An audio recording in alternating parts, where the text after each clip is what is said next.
Hello, friends, and welcome to another episode in the Run Breiter Podcast. Today, we're going to be doing a solo episode themed on answering runners' questions. Did an episode like this a while back. Had a lot of fun with it, so we're going to run it back here today. Enjoy the episode. Let's get going with these questions. First question is, would you rather have 8 hours of sleep or an unlimited supply of caffeine? To be honest, I think if you would rather have unlimited supply of caffeine, you probably need to get some sleep. That's the truth of it. Definitely no doubt for me, sleep. I do think sleep has been talked about a lot recently, which makes me really happy because I feel like when I was growing up, it wasn't really a big deal to get a lot of sleep. There was a lot of people acting like sleep was for the weak, and for me, I know I was getting 4 or 5 hours of sleep per night. And so I personally find a lot of balance and happiness with one, maybe 2 shots of espresso early in the day, and then hopefully at night I can get 6, 7 plus hours of sleep. 8 or 9 is a dream for me, but sleep is one of the most important things, I think, as a runner to help you recover and feel good for your run. Next question here, what does your March running plans look like? That's a great question. Today actually is March 1st, so I think this is a very common day that we see people get back into running if they did like a big off season, or to start scaling up their running if they were in the middle of kind of like somewhat off season, somewhat recovery, which is what I really been doing since the Chicago Marathon in October. So in the month of February, I almost ran 100 miles. It was probably like in the high 90s. My goal for the month of March is to improve my monthly mileage. Hopefully I can get 120 plus. It's going to be a little challenging as me and Colleen were going to Hawaii actually for 10 days from March 21st to 31st. So we'll probably be doing a lot of cross training, a lot of hiking there, but I'm sure we'll be able to find some time to do some running. But I definitely want to get off to a hot start early in the month as far as building up my mileage. The main race that me and Colleen are both focused on is the Colorado Half, which is in early May. So we got a few months for that. However, I would also be interested in maybe finding a 5K or 10K over the next couple weeks to do before our trip. So yeah, I think it's going to be a really good month when it comes to running. I'm finally starting to feel like I'm in a good routine and just have been a lot more consistent than the beginning of the year and the tail end of 2024. So it's exciting stuff there. Next question here. Do you prefer working out at home or in the gym? I'm going to take this as for strength training. So for me personally, I love going to the gym. We're part of a local gym here in Denver that probably go to like 4 to 5 days per week. There's a lot of amenities, which I think makes it a really fun experience, but also motivates me to do the cross training between the saunas. They've got like massage chairs, really good yoga classes, things of that nature, and some really good workout equipment. Now, if I had a fully stocked up home gym, I would view that as a lot more convenient, and that would probably be a preference if I had all the equipment that I did over at the Lifetime Fitness that we go to.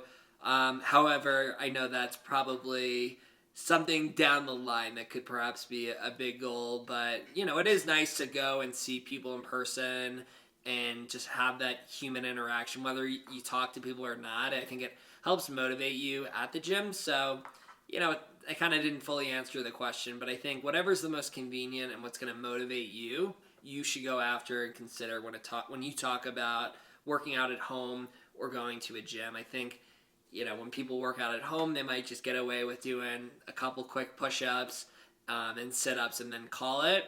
And so if you find yourself doing that, I think it's worthwhile to join a gym, even if it's like a $10 to $15 a month Planet Fitness, just to get you going a little bit more.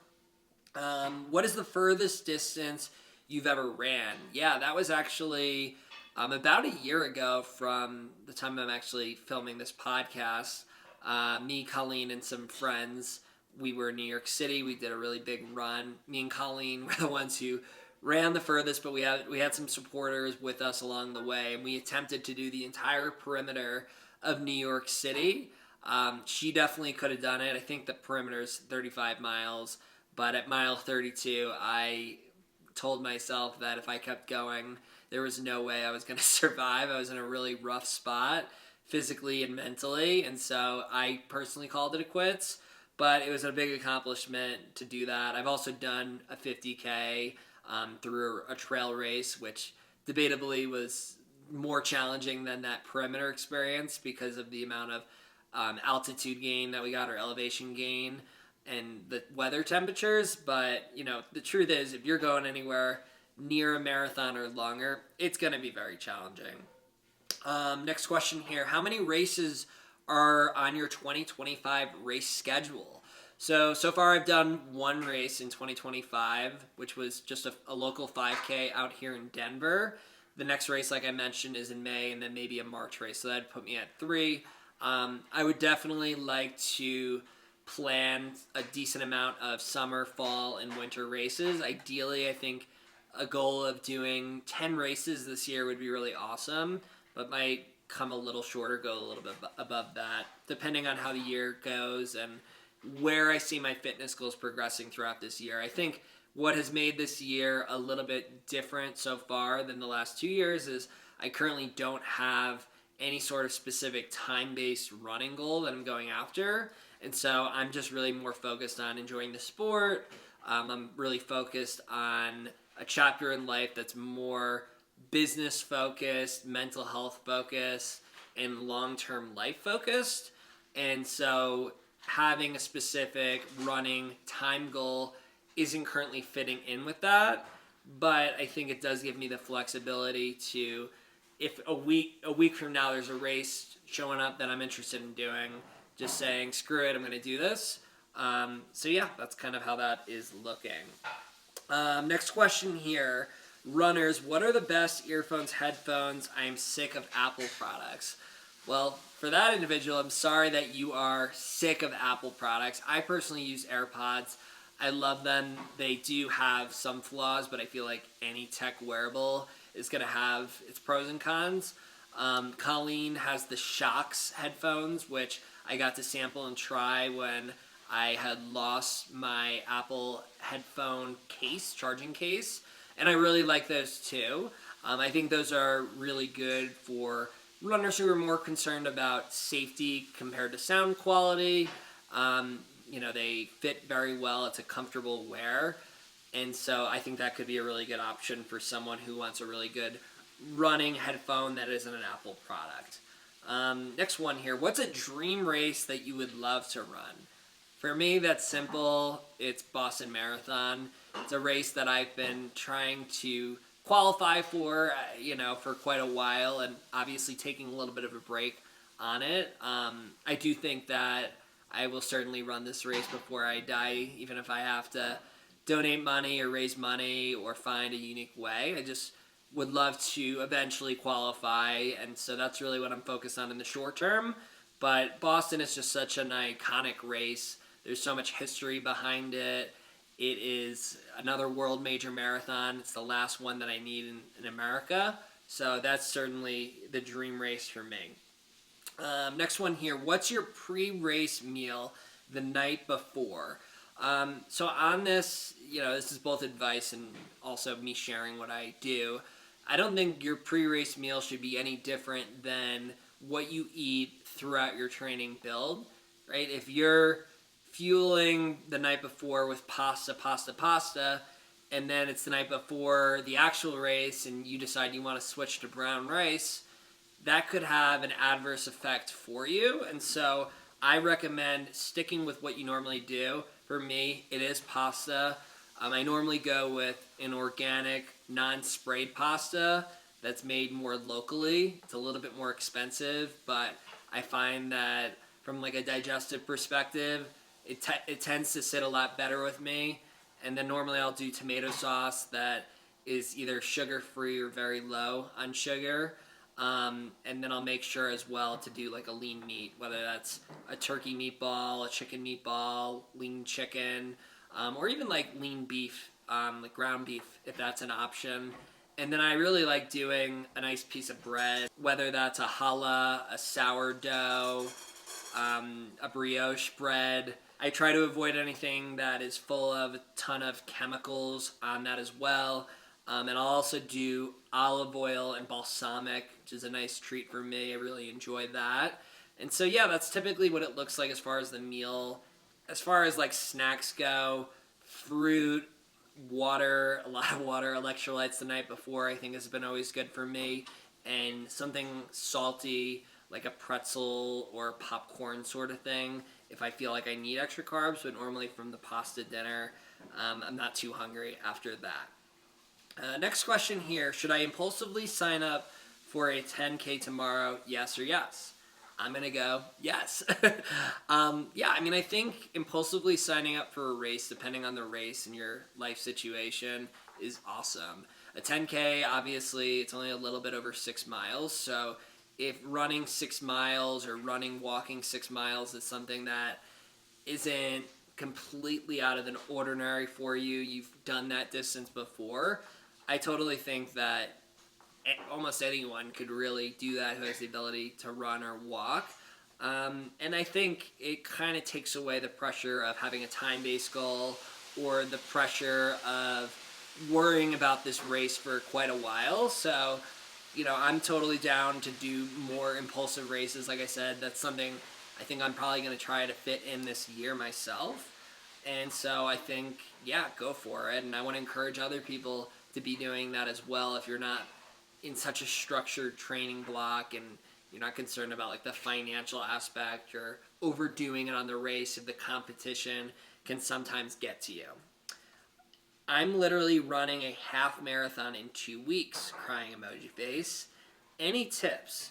So yeah, I mean, for that one, there's a lot I can say there. I mean, and there's more questions probably than answers that I have, but if that's the only information I have, I would just say over the next 2 weeks, you want to make sure you get to the line healthy, right? We pay a lot of money for these races, whether it's like a $40 race or $100 plus race.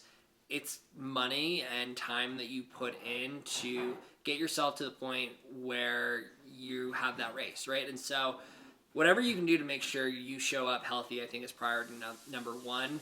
You certainly want to be drinking a lot of water over the next 2 weeks, especially if you're in a taper. I think it's easy to be in a taper and decide, hey, I'm going to eat less, or I'm going to drink less water. I'm going to take a break on some of my electrolytes or supplements that I've been having.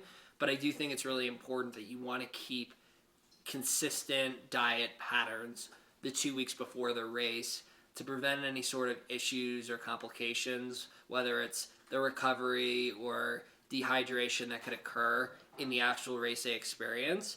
I think as far as your overall nutrition, like I said, eating enough is very important, but trying to really tap in on a clean diet, like trying to eliminate the sweets or the fried food, the unhealthy fats that you might have during your training block, maybe try to save those for after the race. We talked about sleep earlier, but that's a good reminder. Really focus on sleep.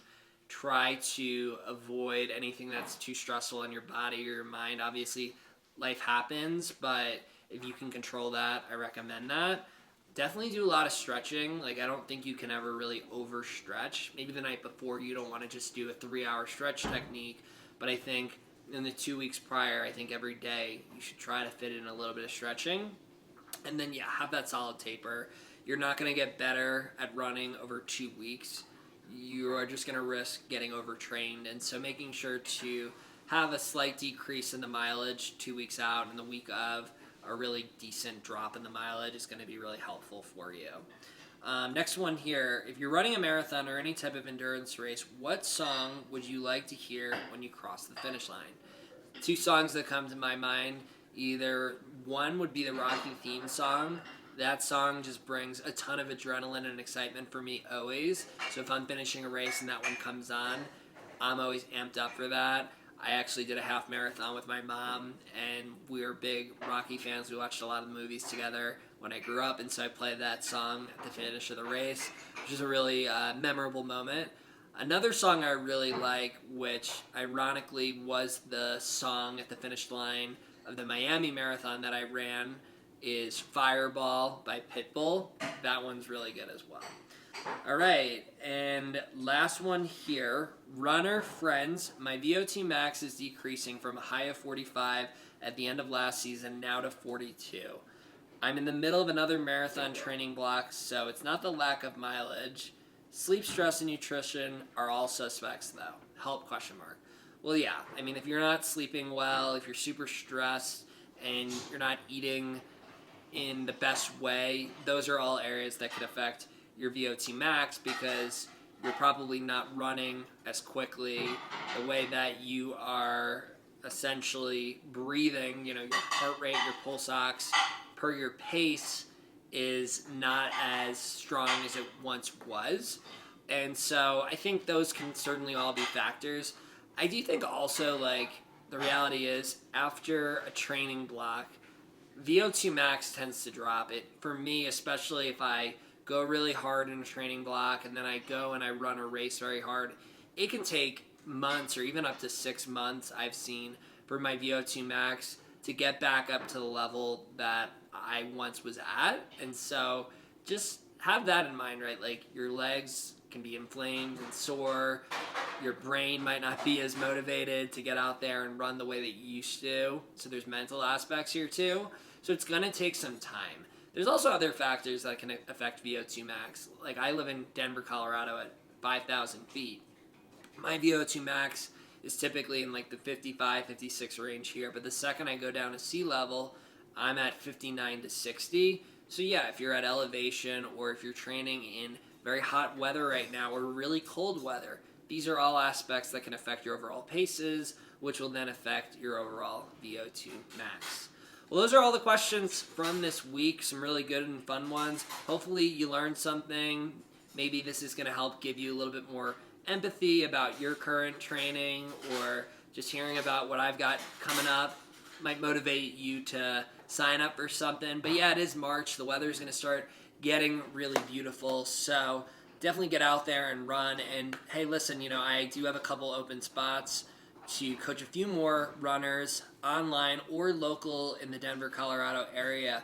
If you are interested in working with me and getting a custom running plan to help achieve your goals, whether that's for a time, a distance you've never ran, maybe you are just getting into running for the first time, or you've had a hard time committing to the sport, I would love to work with you and have the opportunity to learn about your goals. So please reach out to me. You can do this by going onto my website. That's runbreiter.com, RunBreiter.com, or you can check me out on Instagram, TikTok. I'm also on YouTube to watch some of our videos, but also you can DM me on those platforms, and I'm more than happy to find time, help you out, or enjoy the free content and continue just learning from what it is I'm doing. We always appreciate that love. And if this episode was valuable to you, I would really appreciate if you gave it either 5 stars or liked it or left a comment, maybe with a question you have, depending on the podcast platform and what you have the ability to do. But friends, as always, I appreciate you listening. Don't forget to run brighter, and I'll see you back here again real soon. Thanks.